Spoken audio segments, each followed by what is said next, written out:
Support for this show, Politics Done Right, comes from politicsdoneright.com, publishers of How to Make America Utopia, Take Away the Economy from Those Who Rigged It, As I See It, Class Warfare, The Only Resort to Right-Wing Doom, It's Worth It, How to Talk to Your Right-Wing Relatives, Friends, and Neighbors, and other books written by Egberto, Willies. Good morning to the entire world. Welcome, welcome, welcome. Remember, you're receiving our signals via the magic of the internet, created by whom again? We, the people of the United States. We, the people of the United States. Folks, we're going to have a great show for you today. Anyway, before and without any further ado, let's go ahead and bring in the star of the show, El Señor, Jack Van Deva. How you doing, Jack? I'm doing all right, Egberto. We got a little technical difficulties going here, but we're still managing to get the show out. I didn't have anything written, so I'm going to just do Oligarch's Pledge. All right. I was kind of late with the newsletter, Jack, but I did get it out as soon as I realized it was stuck in the queue. Like a few things this morning. Okay. All right. I pledge allegiance to the corporations of the United Empire of America and to the economy for which it enslaves all peoples, demonizes and devalues them, passes the profit to the elite 1% with punishment and tyranny for the poor. Slackers. Slackers, those, I tell you, Jack. Anyway, it's an interesting thing because I tell you, the more I think about it, the more what's the word that I want? The more it becomes true. The more it becomes true, and that is so true. But you know what?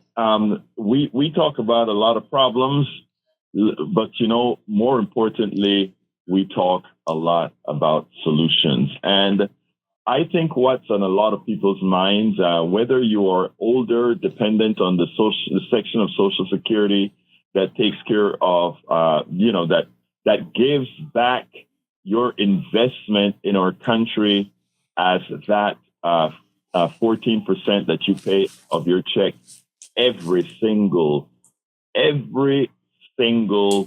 paycheck. A lot of people, I want to point something out to people. A lot of folks sit down and they hear Republicans and right-wingers malign Social Security. Many times they don't realize that the same people that they've taught to malign Social Security are the same people that are dependent on Social Security, not realizing that what they're doing is going against themselves. So here is the deal. Social Security is not a giveaway. Social Security is not welfare. Social Security, even though, let me be clear, if Social Security were set up as welfare, I wouldn't have a problem with it. I think a society should be able to say those who can work, those who cannot work, we will make it that you can survive and that you don't have to survive with shame, poverty, or anything else. I think as a society, we should grow into being able to understand that, first of all, most people out there want to be productive. Most people don't want to be used, but they do want to be productive. They want to feel like their lives have value and that they are willing to value others as well. Don't fall into the Republican trap that somehow people want to live on the dole. Most people don't. Most people don't want to live on the dole. And if we teach from elementary on, if we teach productivity, human productivity, people will grow up the way most of us grew up to be. Because I know your mom, your dad always spoke to you about you want to grow up to be not only a respectable person, but somebody who goes out there and work. I am sure of that. Now, don't fall into the trap that somehow Social Security is a giveaway. It's welfare. It is not. It is a program specifically designed and funded by your wages every single paycheck. 12 point something percent of your paycheck, every single paycheck, goes towards Social Security, and another 3 point something percent goes towards Medicare. So these are programs that we all pay for. Of course, if you make more money, more of your you pay more in Social Security, but also if you make more money at the end of your working life, Social Security pays you more. If you made less, it pays you less. Now, I'm completely against that, right? I think something called Social Security should pay a living wage at the end of your working career, and I think it should all be the same. That is I think that is the honest way of looking at what Social Security should be. Because let's give a good example for the teachers who go ahead and put their money into Social Security. If they're a low-earning teacher, they are sentencing themselves to a life of a low amount of Social Security. If you're an executive in a corporation, you will max out at whatever the maximum Social Security is, but also the amount of taxes that's collected from you ends at, I don't know, 100 and I think it's 140 or 160, somewhere around there. That's the only amount of money that will pay into Social Security. And thereafter, all your other earnings are Social Security free. I think as well, that is unfair. That is completely and entirely unfair. As you make more, you are putting more resources or taking more resources out of our economy. And I think your taxes should be graduatedly, proportionally more than anybody else because, again, of wages. A teacher's value to society is much more than a stockbroker's value to society. And that stockbroker is going to make the maximum amount in Social Security, while an average teacher will not. It is completely unfair based on the value you have to society. That stockbroker couldn't exist without that teacher who brought them knowledge. That medical student, that doctor, although I think doctors for the most part, not the mega rich, but for the most part, they're fairly compensated. I mean, they work long hours very hard. But again, we have to rebalance society. But for the Social Security recipients today, we should not have to beg these guys not to cut Social Security. In fact, what we should be seeing right now is a raise in Social Security. We should see people making quite a bit more than they're making on Social Security right now, especially given the price of goods. And we ought to fight for that. We shouldn't be fighting for them not cutting Social Security. We should be fighting for them raising Social Security, and we should be fighting for them having all income taxed for Social Security. You know what that would do, friends? Family, my brothers and sisters, if all monies were taxed for Social Security as well, your Social Security percentage on your paycheck every single month would go down. At that point, it would be like receiving a raise for your daily, for your weekly, biweekly, or monthly check. And at the same time, we could afford to pay people more on Social Security if the system were just fair. But we have programmed you to believe that Social Security is running out of money. That's what they tell you. It's a lie. They tell you that you are receiving an entitlement. It's a lie. It's a lie. And we believe it.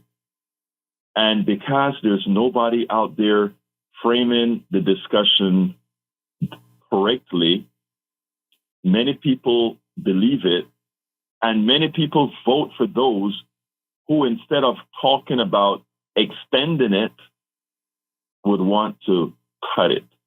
You listen to the Bernie Sanders and AOC tour. They're not talking about cutting Social Security, yet people want to call them left-wingers. People want to call these people that have your interests at hand left-wingers, as if they're doing something that is wrong. John A., welcome to the chat in Substack, says, we need to raise the cap. I think somewhere after $180,000, folks do not have to pay in above that. Raising the cap would fix the shortfalls, and that will start in only a few years. Yeah, and let me tell you what the shortfall is, because let's understand the shortfall. The shortfall is as follows. Whenever you pay Social Security, all the people that are paying into Social Security, there is more money coming in from workers from Social Security than going out. Okay? I think it's still net positive right now. But as the baby boomers age, there's such a large amount of baby boomers that eventually that goes down. Well, the government has been buying United States bonds. You know, when we talk about budget deficits, a big purchaser of those bonds, guess who it is? Social Security. So all Social Security should have to do is cash in those bonds. Because when Social Security loan money to the deficit, you can actually cash those bonds in to pay Social Security. They don't tell you these things, folks. They don't. But that's the reality. Social Security is not going broke. So I repeat, Social Security is not going broke. What's going broke is the machinations that they make. What do we need to do? We need to raise the cap on Social Security, just like John A. says. LBW said, if we would raise the cap on Social Security, we would never have to worry. Exactly. Deborah J. says, I worked 36 years paying Social Security, and I put my money into a 401k, and I deserve both because I worked for it. Yes, you worked for it. Welcome aboard, Joe from Los Angeles, California. Welcome aboard, Jacqueline Campisi from Katy, Texas. She says, teachers pay into TRS, not Social Security. You may have to work longer to get a better income when you retire. Let me point that out, because that is true. In Texas, right, and in some other states, they have their own retirement program. Let me tell you something. I am very much against the way TRS works, but there were some changes made under the Biden administration that solve a few problems. Let me qualify this. There are a lot of people who worked outside of, they may, when they were kids, they may have worked at McDonald's. As they grew up and went to college, they may have done a lot of other jobs where they paid Social Security. They may be teachers. They may become Texas teachers and pay into TRS, the Texas Retirement System. And I think that's what Teachers Retirement System, I think it's called. That's all true. But a lot of them, because of how they passed this double dipping law several years ago, if they got their Texas retirement from the teachers, their Social Security payments would be reduced. That's a fraud. That's a fraud. If you work outside of the TRS system, you should be able to collect your Social Security like anybody else. Because let me tell you, an executive who maxes out on Social Security and has a retirement fund and has a 401k, etc., they get to use all of their confounded money. There's no whatever. Teachers, the most important people in society. We want to have all these rules that govern. Well, we can't have them double dip or make too much. If I'm not mistaken, and correct me if I'm wrong, anybody that's listening to me right now, but I believe under the Biden administration, that was fixed. John A. says Georgia uses the TRS as well. But whatever the case is, that needs to be fixed. Why am I starting with Social Security? because of there's an article that I want to cover. And folks, you can call in at any time, 713-526-5738. Sorry that the quality of the voice may not be as good as it normally is. We are having a few technical problems in the studio. So we're Jack and Howard are geniuses. They find ways to make things work, as Howard would say, the tin cans and strings. We make it happen no matter what to get you this program out no matter what. Almost like the USPS. Don't get me about the USPS. We got to talk about that in more detail later as well. Anyway, Trump's Social Security cuts will result in new burden for millions. A new analysis out Friday makes the case that cuts proposed by Trump administration to Social Security operations, the Social Security operations nationwide will create a significant new burden for millions of people, particularly those who live in rural areas or have transportation or mobility difficulties. Listen to that paragraph. That first paragraph tells the whole story. The people that support Donald Trump the most are whom again? Rural areas, very red areas, a lot of land, a little bit of people. And the people that are going to get screwed by what's being done to Social Security by chainsaw wielding Doge, Mr. Musk. They are the ones that are going to pay the price for the trickery that Trump is doing right now to reduce Social Security. I want to digress for a minute. Remember what I told you guys a few days ago? Social Security cannot officially be changed because there are not enough senators to reach cloture, meaning 60 votes. So they can't make major program changes to Social Security without Democratic help, and they won't get Democratic help to change Social Security. Well, at least we hope. You never know what the neoliberals will do. The neoliberals are not your friends. We sometimes need them just for the vote, but they're not your friends. They're corporatists. But anyhow, they cannot, more than likely, not even neoliberals will support the changes to these changes to Social Security. Though, don't be surprised if they join some group and say, well, we need to adjust Social Security, simply not to offend their corporate masters. But that's for another day. Those who collect Social Security benefits will no longer be able to update their direct deposit banking information solely by phone. Instead of verifying their identity via security questions over the phone, the agency will require those who rely on Social Security to use a multi-factor authentication process that includes a one-time PIN code or to visit a Social Security office in person. Look, the people who least know, I'm speaking in the aggregate, of course. So if you're a rural person who understands everything, I get it. I'm not speaking to you then. All right? But a lot of folks, the rural folks, they don't quite have the facilities. Many of them don't have the internet infrastructure, etc., to do what they're asking for.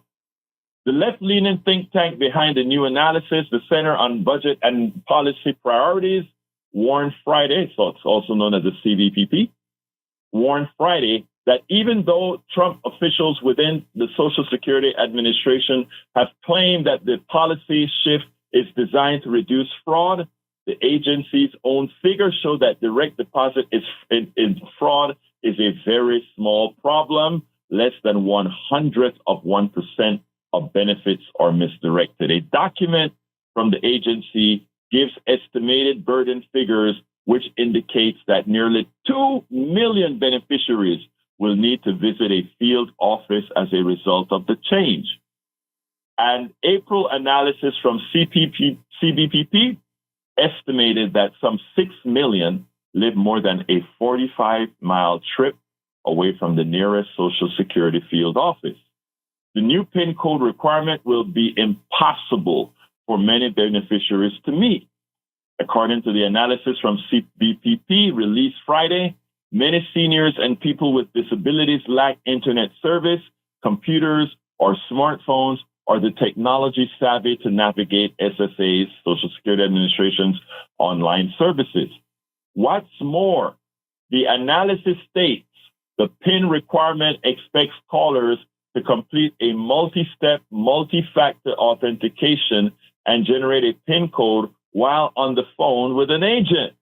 Or if they don't have an account, they must hang up, establish an online account, then call back, a not insignificant inconvenience when most callers to SSA do not reach an agent on the first try, and the wait time for a callback for SSA averages 2.5 hours. Alex Lawson, and you guys have brought Alex Lawson onto the show several times.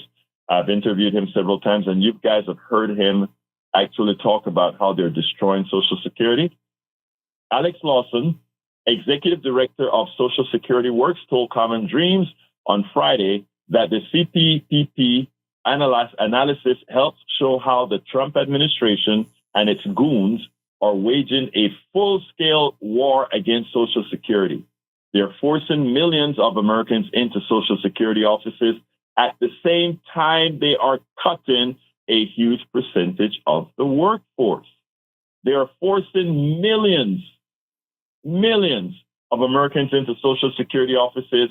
At the same time, they're cutting a huge percentage of the workforce. The Trump Musk regime has one goal: wreck Social Security so they can rob it. When people can't get their benefits for any reason, that is a benefit cut. And don't forget it. And I talk about this all of the times. I'm coming to you in a minute, Jimmy. Americans suffer in silence. You go to any community. I live in Kingwood. I can go into this community all over. There are a lot of people with financial problems, Social Security problems, SNAP problems. You'll never hear about it because there's the great American thing is to suffer in silence. What that means as well is a lot of people who simply can't get into the Social Security office, who can't drive down to the Social Security office. They'll just sit back and make do, and their neighbors may give them some food, etc.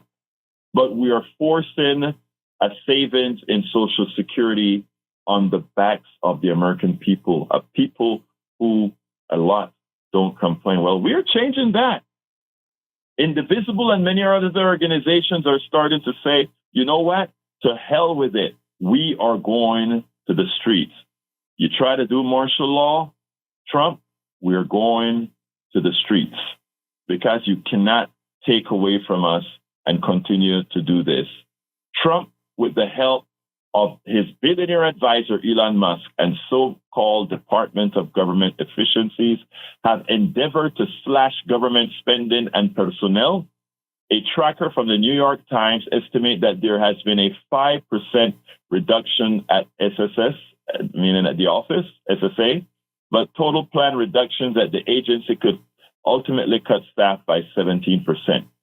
Reporting from NPR from last week highlighted how workers at the SSA are struggling to keep up with fewer staff working to serve over 70 million beneficiaries. This is the heights of evil. This is the heights of evil. Welcome aboard, Lisa Blair from Atlanta, Georgia, Jacqueline Campisi from Katy, Texas, and Joe from Los Angeles, California in the house as well. John A. says, Deborah says, Musk should be tried for treason. Yeah, and you know the funny thing about it? Musk is originally from where again? South Africa. John, you're right. Tariffs are devastating farmers. Let's go to Jimmy. And folks, you can call in at 713-526-5738. The number is 713-526-5738, extension number 2. Come on in, Jimmy. You are hot. Good morning, Egberto. I want to talk about some of the things that President Trump is doing to make himself a dictator and denigrate our democracy and our Constitution. This man named Adrian Garcia was an administrative mistake, and he was arrested and sent with other prisoners down to a prison in El Salvador. A judge has ordered Trump to facilitate his release and return to America America, and Trump is doing nothing about it. He could have that man released in 1 minute by ordering or telling El Salvador to release him, and they would do it. That's one thing he's doing wrong. And also he's cutting the government donations to NPR and PBS. And I'm going to ask you, what is the difference between NPR and PBS? But do you know the difference? National Public Radio is one, and PBS is Public Broadcasting System. One is the radio, and I think one are all the other properties, both the online stuff, the television, etc. Yeah, PBS has both Channel 8 and 88.7 FM radio. So I know, I'm not sure what NPR does. But anyway, those are some of the things that Trump is doing. That covers the television system, my friend. I mean, not NPR, PBS. Also, all these tariffs that Trump is putting on, this 145% on everything coming in from China is insane. That's totally crazy. Nobody should have that kind of power to destroy the economy between China and the USA. I think more people need to protest what Trump is doing. Otherwise, he's making himself into a 100% dictator. Yeah. Yesterday, I interviewed Pedro Silva. Pedro Silva is a former pastor, and he brought up some concepts as far as something called memetics and the reason how Trump gets away with this. And it's a psychological thing that happens with MAGA. Let's give an example. Right now, Trump's poll down or in the tank. But the thing about it is his poll numbers with his people remains very high.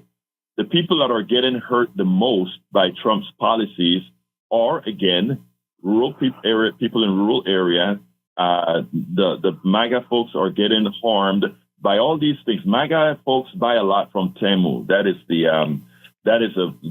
website that ships directly from China into America. There was an $800. I think it was an $800. Anything under $800, no tariffs. It just comes into the country. You don't have to worry about tariffs or any of that. Effective, I think, on the 2nd of May, tariffs began to show up on absolutely everything coming in from China. So on all of Temu's invoices, they show what percentage of the bill that you're paying is now from tariffs. And it turns out that those cheap products pretty soon doubled in price. And again, average American citizens are going to see that. Trump goes out and he tells everybody, guess what? They were stealing from us and we are collecting $5 billion a day in tariffs. Okay, it's not $5 billion. That's a huge lie. But all the monies that they're collecting in tariffs are coming from his base. The poor people, the MAGA folks, and well, I say his base, from all of us. All the monies that he's collecting from tariffs are coming not from China, but we are paying that money. So he immediately imposed a humongous tax on the poor and the middle class. And these are things that we have to come out there and say more often. We're not going to change many of the MAGA folks that are suffering from that illness that we talk about in the with Pedro Silva yesterday, but we can change enough people who simply thought, well, just maybe he understands what he's doing. Anything else? That's right. All these tariffs are adding to inflation also. I think tariffs should be limited to maybe just 10%, but going to 20 and 30 and 100% is totally nuts and very inflationary. And more people need to protest what President Trump is doing. They lay off 1,000 employees from the national park system. I doubt if that was necessary. Anyway, right. In the long run, Jimmy, it'll probably cost them more money because what happens is, whereas these workers were doing a whole lot of stuff to keep the place clean, etc., all the damage that's going to occur from these people not being there later on will have to be fixed and likely capitalized. So, I mean, there is a lot that these guys are doing that shows they know nothing about government and they are really not competent. Everybody likes to look at Musk as if he's a competent guy. No, the people who work for SpaceX are competent. The people who work for Tesla are fairly competent. Their cars don't come close to the top of the line in the Chinese electric cars. And the guys at Starlink, yeah, they are competent, but it has nothing to do with the competency level of Musk. Musk just happened to be the person who has capital. And those are the things that we have to separate in people's psyche. Anything else, Brother Jimmy? Yeah, real quick. Governor Abbott got this money, this bill passed to take away money from public schools and give it to parents who want to put their kids in private and religious schools. That money, I think, should stay in the public school system. It should not be going to public, to private and religious schools. So Governor Abbott got this passed by really forcing it over several years to get it done. It's not good for our state. I agree completely. It is sad. And, there's Tellerico, there is a congressperson that's been doing the rounds for a long time, and he has laid it out quite well that again, most of the monies that they've put away for these vouchers, most of it is just to give away to wealthy folks. That's all it is. Nothing more, nothing less. That's okay, right. Jimmy? Yeah. Okay, thank you, Egberto. Keep up the good work. All right, you have a great day, my friend. Okay, the phone number is 713-526-5738. All lines are open. The number is 713-526-5738. Again, all lines are open. Feel free to give us a call right now. All lines are very open. Okay, the second subject that I want to cover today has to do with what does it take for a change. And there's this good article that comes out. A lot of people think that that for some reason we can't make a difference. Welcome aboard, Uju M. I just got the panel up that I don't need to keep squeezing the cell phone to see all my folks on Substack. So I got the panel up now. So if you have questions on Substack and you don't want to call in, you can also put it inside of the chat. And likewise, we have the other panel that we can actually see the chats from the other domains as well. But anyway, here's the deal. E2247 says there are dark and scary times. It's only by sticking together and staying grounded in our morals that we can protect the most vulnerable and affected those among us. Yes, and that's what it's going to take. iGolf Twitler, that name always makes me smile. iGolf Twitler, wow. Escape from Trump Tower Alcatraz. Bigly. Yeah, Trump is trying to reopen Alcatraz. Apparently, there was a movie out, and he must have seen the movie, saw what Alcatraz looks like, and then says, oh, you know what? I can do that. I'm the president. Open Alcatraz again so we can put the meanest people there. Just like he wants to export the meanest Americans to El Salvador. When you have an infantile, an imbecile, a moron running your country, and then you have a whole bunch of timid boys, I won't even call them men, timid boys that refuse to challenge this guy, it's a problem. Let me tell you a little story. And I'm going to tell this story in a manner because I don't want it happened locally, and I don't want any person to be maligned. But as you all know, I live in a very conservative area, and in our progressive Houston, but a very conservative area. And there are folks that are trying to put on certain programs, and they're trying to use churches to put these programs on. These programs are not partisan programs. They're programs, though, that will talk about Social Security, Medicare, and all these other programs that could be affected by the upcoming legislation. And what we want to do is we want to get all people in this area together.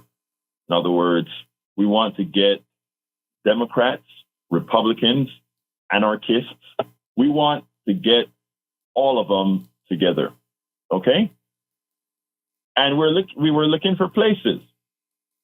One of the places that we looked at, a church, said it was okay. And then later on, I guess after discussing it with other pastors, etc., they reneged on the offer to have a program to help our community. Remember, I've always said that Americans suffer in silence. And one of the reasons we want to put this program on is instead of suffering in silence, we want people to come out, learn what's going on. I want to talk to them about their Social Security, what they can do to make sure it's not changed, to harm them. I wanted to bring in Alex Lawson I was going to wire him in by a video so that he could speak directly to folks on what's going to, the deal with Social Security. One of the leaders of this organization was going to bring in the AARP and other organizations to speak, not from a political point of view, just from the point of view of people needing to know exactly what's going on so they could make the right choices. And like I said, this particular church backed out. And the particular church met with one of the organizers, and their commentary was, most of the clergy, when I say clergy, I mean people in all these churches around town, they are very concerned about Trump's authoritarianism and where he's going, and some of the un-Jesus-like qualities that he has. But they are scared of making any comment to that effect. They are scared because they don't want to be on Trump's radar, and two, they don't want to be on the few MAGA in their churches, the few irrational MAGAs in their church. They don't want to activate those guys to start complaining at the church. And when I was told this yesterday, I mean, first of all, after my heart sank, but I don't know why it sank, because it really shouldn't. The evangelical church has become complicit in harming its own. The evangelical church has become complicit in supporting those who harm women, those who harm traditional American folk. The traditional evangelical movement is complicit in doing all the unchristian-like things. If Jesus Christ were to step into those churches right now, he wouldn't recognize them because of the timidity, because of the fragility, because of them being so weak to promote his words. He would not recognize at all any of these churches in this vicinity. None. He wouldn't. Now, I am not talking about, again, I'll back up from there. Glenn, please, my dear brother. I said the MAGAs I'm talking about are the MAGAs who would throw stones and burn crap and all of that. That's who they fear. They don't fear the traditional ones that are going to still come out and go to church. And Eric Hayes, this isn't church bashing. These are statements of fact. These preachers would love to talk, but they're timid and they don't want to rock the boat. That's what the state of evangelicalism is at this point in time. And this is not up for debate, my dear brother Eric. This is just how it is. Let me get off my box for now and bring Bruce into the conversation. Bruce, come on in. Good morning. Good morning, Egberto. Good morning, my brother. Talk to me. Yeah, just a couple quick things. Dollar stores will have to change their name. I don't know what to, but I spent time in the Bay Area, and I know a little bit about Alcatraz. I've seen the place up close, all right, and it's decrepit, it's run down, and the reason they closed it is they said it would take too much money to keep it, to redo it and keep it going. It was just too expensive. Well, Mr. Trump, who tries to talk about saving money, is just using that for show. It's like, look how tough I am. I'm going to reopen Alcatraz. That's a ridiculous notion. I just think he's sending a message that, I can send people there without due process. It would just take too much money. But anyway, I'm done. Thank you very much for that, Bruce. You're absolutely right. I want to point out something that she says, and I think it's important what she says here. She says from Substack, I went to a religious school. I was brainwashed. Then I went to a public high school and was scholastically way behind those public school kids, and I couldn't fit into open society. Deborah, you are talking about something that I think needs to be talked about. First of all, in these religious schools, most of the teachers don't have to be certified. Okay? They don't have to be certified. And as such, you get teachers that don't have to go through the rigors that the teachers in the public school system have to go through. Why they would make these religious schools less academically well, don't ask me, but that's exactly how it is. All right, let's go to Mike, line 5. Come on in, Mike. Good morning. How you doing? I'm doing fine. Talk to me, sir. About I would say the cowardice, and I'm going to say it just like you said. It's the cowardice of white men in power. That's why we're in this predicament that we're in. You go back and look at the footage, January the 6th. They were saying exactly what was wrong. Ted Cruz, all of the people of what the president did. I guess there's someone with power threatened them. And they all cowered out, bowed down, and let all this progress to where we are today. So I'm going to say it again. It's the cowardice of white men in power, because they're the ones in power, but they're afraid to use it. Because they're afraid of some man who's going to threaten them. Just like all of the attorneys and those law firms that caved in, he came right back. He gave me this, but I want more. He didn't fight. And now look what we're at. And all the people who want to defend this man, you're going to feel his wrath. Look at Social Security, Medicaid, Medicare. You're going to have dirty food, dirty air, dirty water, which we all use. This is just an ignorance. And that term, the dumbing down of America, this is where we are. So it's no one thing, it's a simple thing. It's the ignorance of this country, and look where it's got. If I can teach you to be stupid, I can lead you anywhere. Look where they've been led to. Pretty much the slaughter. So this is where we are. I know it probably sounds harsh, but I have no time to play anymore because the circumstances are critical now. And we got to get out, do what we got to do for our children and our elders and the ones that we love. Because these people don't seem to care about themselves. So why do you think they care about people? That's the way I feel about it.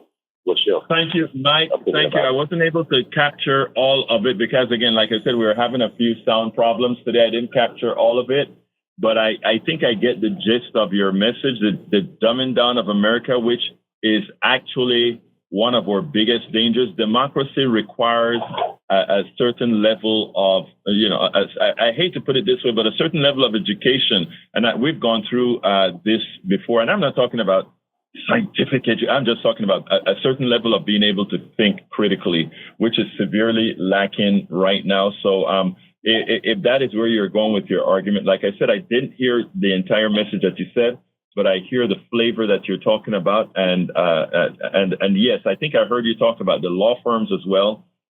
We'll talk about how this system works another day in that respect. But thank you so kindly, Mike, for calling in. And sorry I couldn't hear your message in detail because of the connection that we have.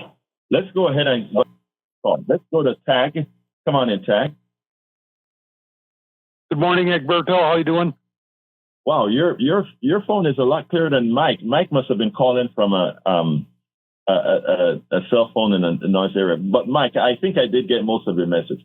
Come on in, Tag. Patty had just read this morning that the reason Trump couldn't send those Venezuelans back to Venezuela is because of the war, the Enemies Act that he used to deport them with. You see what I'm saying? Yeah.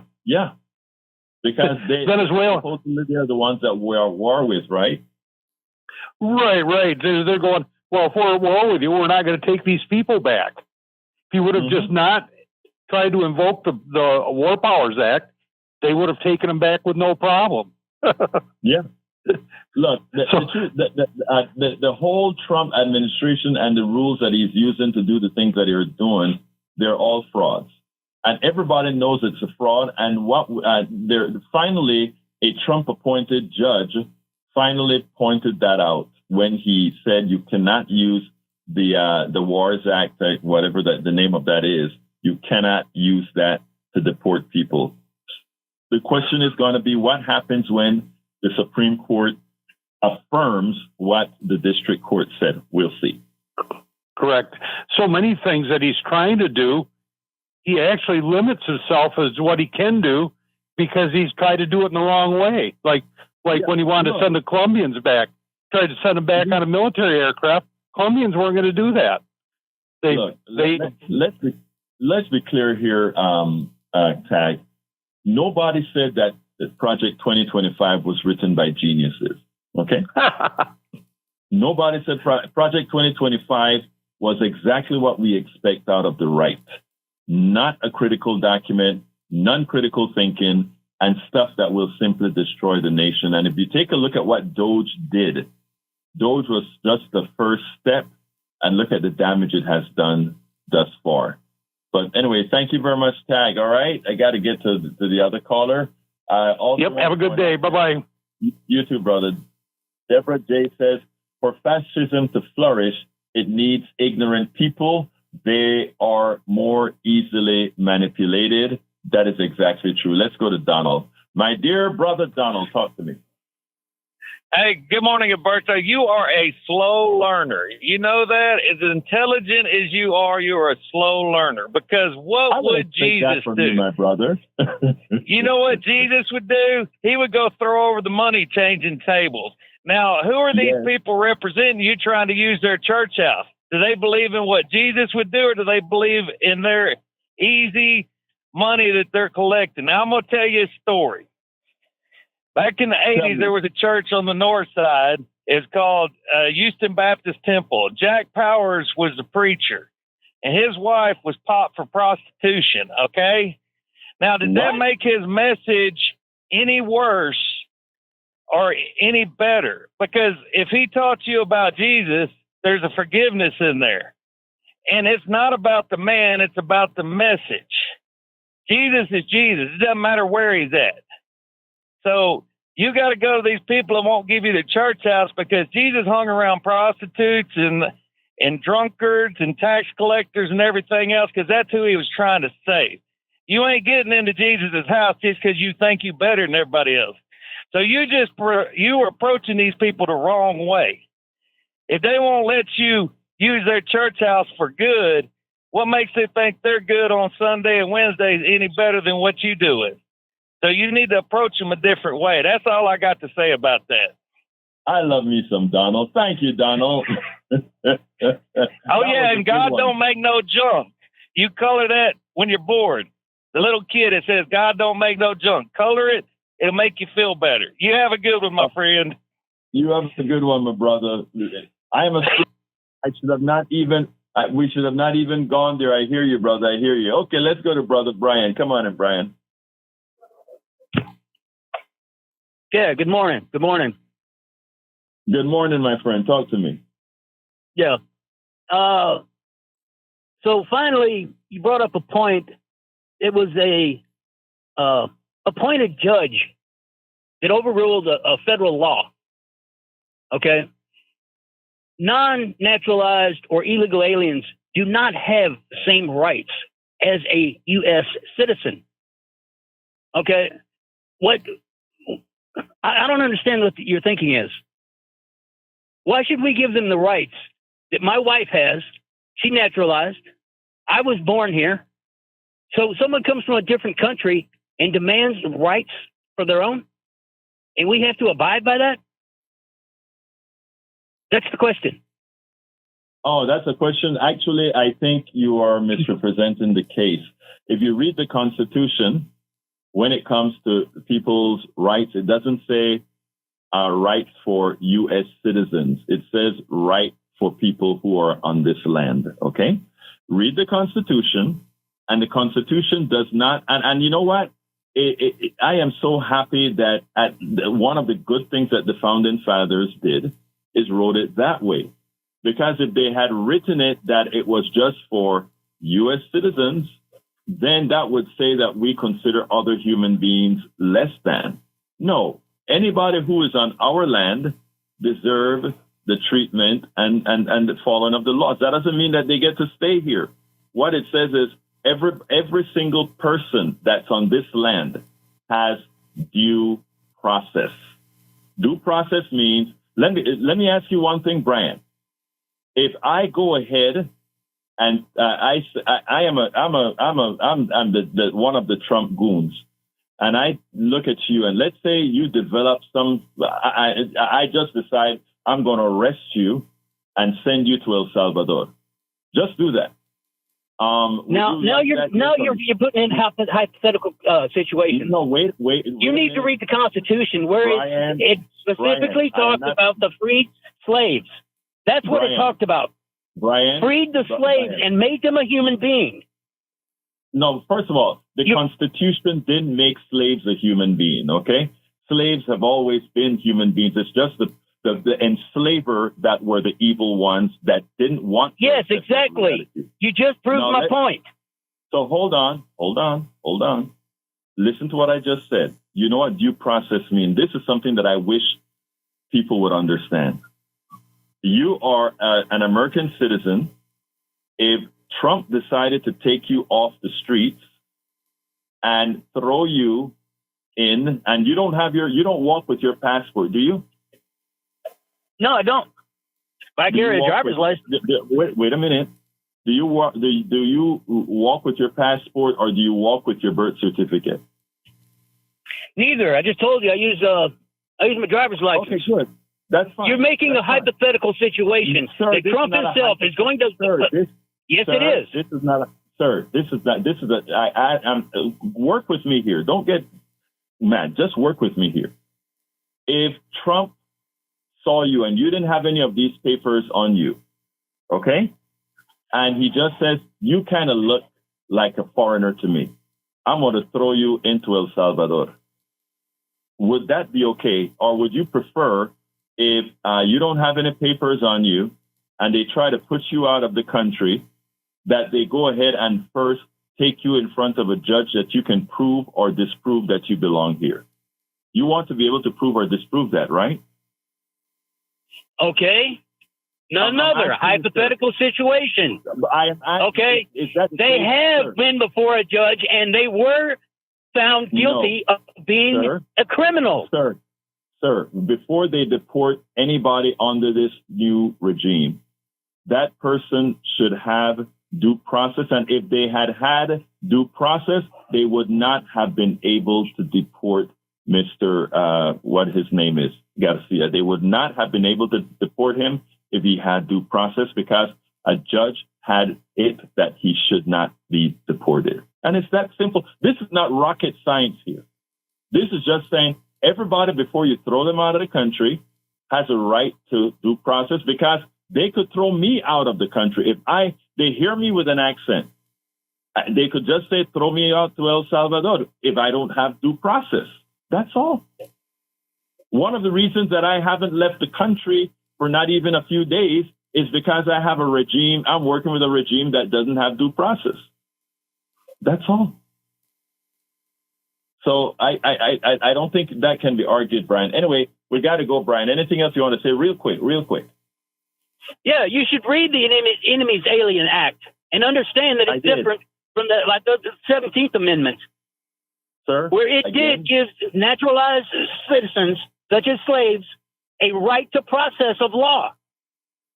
Okay, again, when you're an illegal alien, if you don't have your papers, if you don't walk with your papers, or somebody doesn't decide to accept your papers, the only option you have is due process or tyranny. Due process. You mean Donald Trump himself is going to walk around, point fingers out, and say, "You need to get deported"?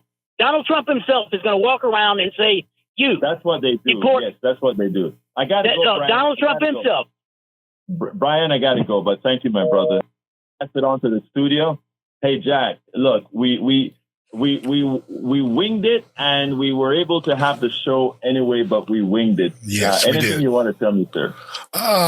Sigmund Freud's birthday is today. Oh, very interesting. Nice. Nice. Anyway, thank you, my brother. Let me just say, Daniel Lee says, you are lying about Social Security cuts. Shame on you for trying to cultivate division. I suggest you stop regurgitating what you hear from the left. If you break the law and skip due process to come here, you forfeit the process. Daniel Leash, I suggest, if you really believe, first of all, you can always reach me at kpft@politicsdoneright.com, or you can read our stuff at politicsdoneright.com/newsletter. Daniel, what you have just said there is, I hope that you're just misinformed and not doing this on purpose. But you are absolutely, in the statement that you made, Daniel Leash, you're absolutely wrong. Anyway, I got to get out of here. Thank you all. Love you all. I'm telling you that from the depths of my heart. You can visit politicsdoneright.com/newsletter to get the rest of the show. Or you can email me directly at kpft@politicsdoneright.com. My name is Egberto Willies. This is Politics Done Right. And you guys know how I end this, baby. I am what? Out. Support for this show, Politics Done Right, comes from politicsdoneright.com, publishers of How to Make America Utopia, Take Away the Economy from Those Who Rigged It. As I See It, Class Warfare, The Only Resort to Right-Wing Doom. It's Worth It, How to Talk to Your Right-Wing Relatives, Friends, and Neighbors, and other books written by Egberto Willies.